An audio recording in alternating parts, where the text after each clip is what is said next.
السلام علیکم دوستو، جیسا کہ ہم بات کر رہے تھے اردو کی ولادت کے تعلق سے متفرق نظریات کی، ہم نے پچھلی قسط میں آپ کو بتایا کہ اردو کی ولادت کے تعلق سے 4 نظریات بہت اہم ہیں۔ ایک نظریہ دکن میں اردو کا جو نصیر الدین ہاشمی کا دیا ہوا ہے، اور اس کے بعد دوسرا نظریہ سندھ میں اردو کا جو سید سلیمان ندوی کا دیا ہوا ہے۔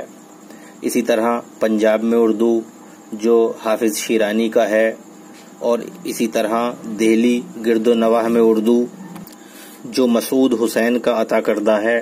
تو آج ہم گفتگو کریں گے دکن میں اردو،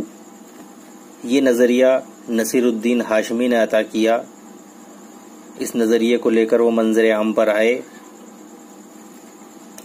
وہ کہتے ہیں کہ اردو زبان کا آغاز سب سے پہلے دکن میں ہوا۔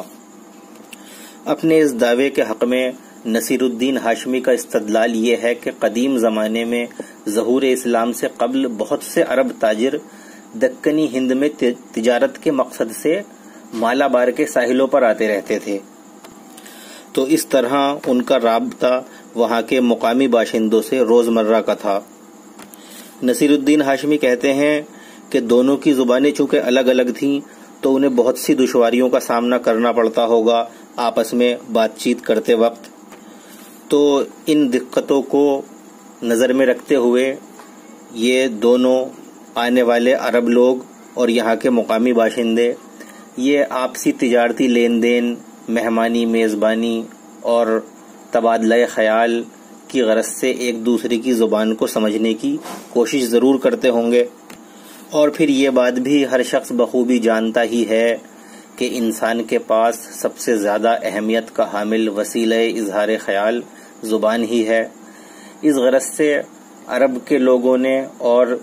دکن کے لوگوں نے ایک دوسرے کی زبان کو سمجھنے کی خاطر اپنی زبان میں دوسرے کی زبان کے الفاظ ملا جلا کر رابطہ قائم کرنا شروع کیا ہوگا۔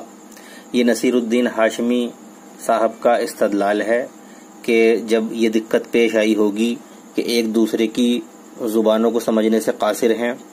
تو چونکہ یہ ایک ان کی مجبوری تھی کہ وہ ایک دوسرے کی زبانوں کو سمجھ نہیں سکتے تھے، لیکن ان کو آپس میں بات چیت بھی کرنی ہی تھی، تو اس طرح سے انہوں نے ایک دوسرے کی زبان کو سمجھنا شروع کیا، ایک دوسرے کے الفاظ اپنی زبان میں ملا کر بولنے شروع کیے۔ اس طرح سے اس بات کو آگے بڑھاتے ہوئے پھر نصیر الدین ہاشمی کا نقطۂ نظر یہ ہے کہ اس آپس کی بات چیت کی وجہ سے جو مشترکہ زبان وجود میں آئی، جو ان دونوں یعنی آنے والے عرب کے لوگوں اور وہاں کے مقامی جو دکن میں رہنے والے تھے ان کے بیچ جو آپسی بات چیت کرنے کی وجہ سے جو زبان وجود میں آئی، جو زبان پیدا ہوئی، وہ مشترکہ زبان جو دونوں بولتے تھے، وہی اردو کی ابتدائی شکل ہے۔ اور آہستہ آہستہ وقت گزرنے کے ساتھ ساتھ اس کو استحکام ملتا گیا، اور یہ ایک زبان کی شکل میں ہمارے سامنے آئی جسے ہم آج اردو کے نام سے جانتے ہیں۔ یہ نقطۂ نظر نصیر الدین ہاشمی کا ہے۔ ایک محقق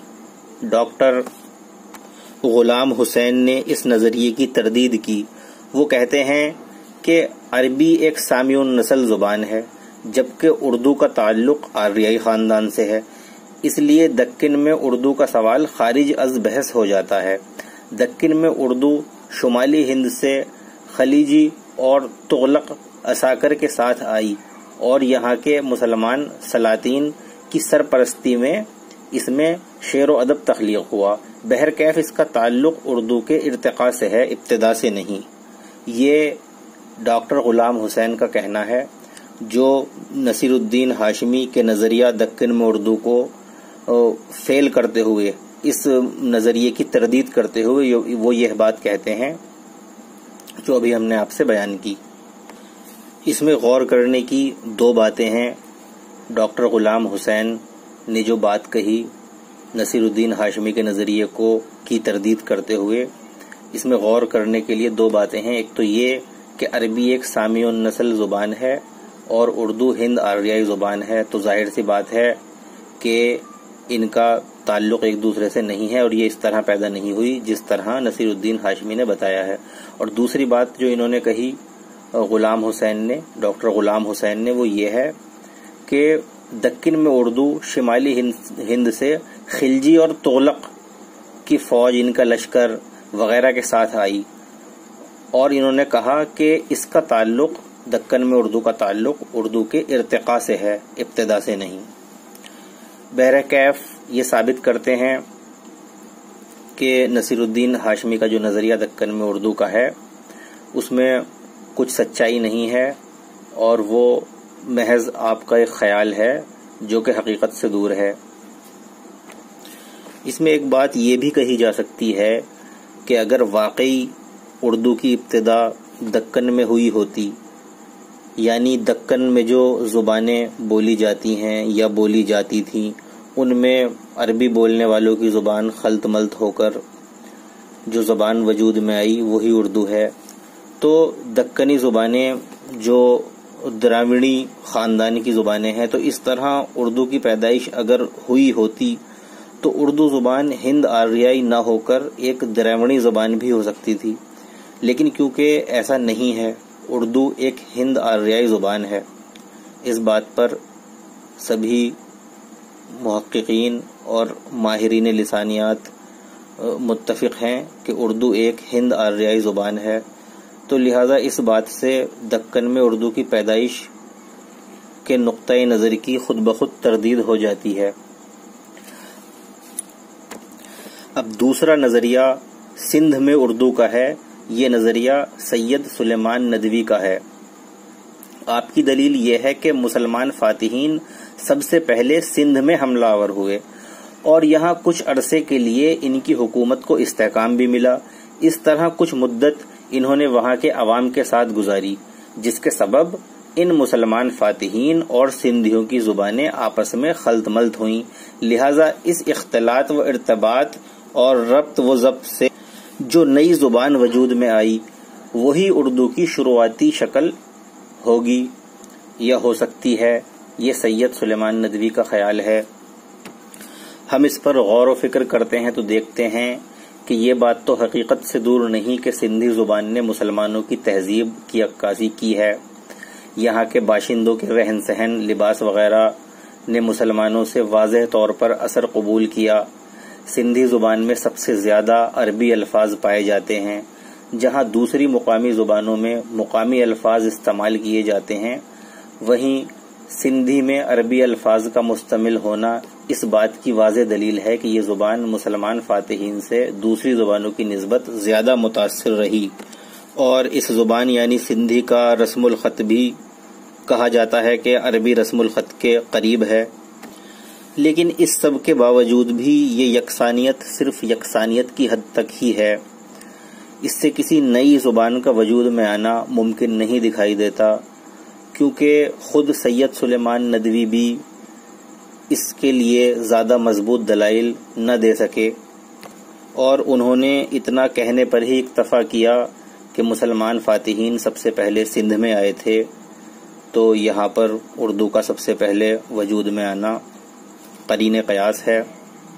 اس ضمن میں ڈاکٹر غلام حسین کہتے ہیں کہ اس بارے میں قطعیت سے کچھ نہیں کہا جا سکتا۔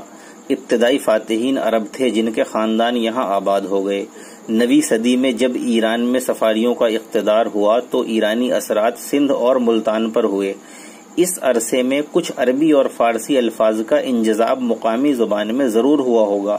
اس سے کسی نئی زبان کی ابتدا کا قیاس شاید درست نہ ہوگا۔ لہذا نتیجہ یہ ہے کہ اس میں کوئی اختلاف نہیں ہے کہ سندھ کی مقامی زبان میں عربی اور فارسی الفاظ کی آمیزش اور تخلیط بجا طور پر اسی زمانے میں ہو گئی تھی جس زمانے میں مسلمان کچھ مدت کے لیے سندھ میں ساکن ہو گئے تھے۔ بہت سے محقق، مورخ اور سیاح سندھ اور اس کے اطراف میں عربی فارسی رواج کا تذکرہ کرتے ہیں، جس سے سندھی زبان میں عربی فارسی الفاظ کے اختلاط اور آمیزش کے اسباب تو اپنے پختہ ثبوتوں کے ساتھ ملتے ہیں، لیکن اس سے کوئی نئی زبان تخلیق ہوئی ہوگی، اس کے ثبوت کا فقدان اپنی جگہ پر ہے۔ سندھی زبان کے ساتھ ساتھ ملتانی زبان پر بھی عربی فارسی کے اثرات نمایاں طور پر ملتے ہیں۔ عربی اور فارسی کی یہ آمیزش چاہے سندھی زبان میں ہوئی ہو یا ملتانی زبان میں صرف 2 یا 2 سے زیادہ زبانوں کا ربط و ضبط ہے، کسی نئی زبان کی تخلیق کا سامان نہیں، لہذا یہ کہنا کہ اس تخلیق سے کوئی نئی زبان وجود پذیر ہوئی ہوگی کہاں تک مناسب ہے نہیں کہا جا سکتا۔ دوستو ویڈیو کافی لمبی ہو گئی ہے، اب اس کو ہم یہیں ختم کرتے ہیں اور اس کے بعد والا اگلا نظریہ، تیسرا نظریہ، اگلی ویڈیو میں ہم اس پر گفتگو کریں گے۔ یہاں تک جو ممکن سوالات ہیں وہ اس طرح ہو سکتے ہیں کہ دکن میں اردو کی پیدائش، یہ نظریہ کس کا دیا ہوا ہے یا کس کا پیش کردہ ہے؟ تو جواب ہوگا کہ یہ نظریہ نصیر الدین ہاشمی کا عطا کیا ہوا ہے۔ اور ایک سوال یہ ہو سکتا ہے کہ سندھ میں اردو کا نظریہ کس کا عطا کردہ ہے؟ تو اس کا جواب ہوگا سید سلیمان ندوی کا عطا کردہ ہے۔ ایک سوال یوں بھی ہو سکتا ہے، جیسا کہ پیچھے بات گزر چکی ہے کہ اردو ایک ہند آریائی زبان ہے، تو سوال ہو سکتا ہے کہ اردو کس خاندان کی زبان ہے؟ تو جواب ہے اردو ہند آریائی خاندان کی زبان ہے۔ اس ویڈیو میں اور بھی بہت سے سوال ممکن ہیں جو آپ ویڈیو کو دیکھ کر خود ہی ان کا احاطہ کر سکتے ہیں، لہٰذا اب ہمیں اجازت دیجیے۔ سبسکرائب اور لائک کرنا نہ بھولیں۔ اللہ حافظ، السلام علیکم۔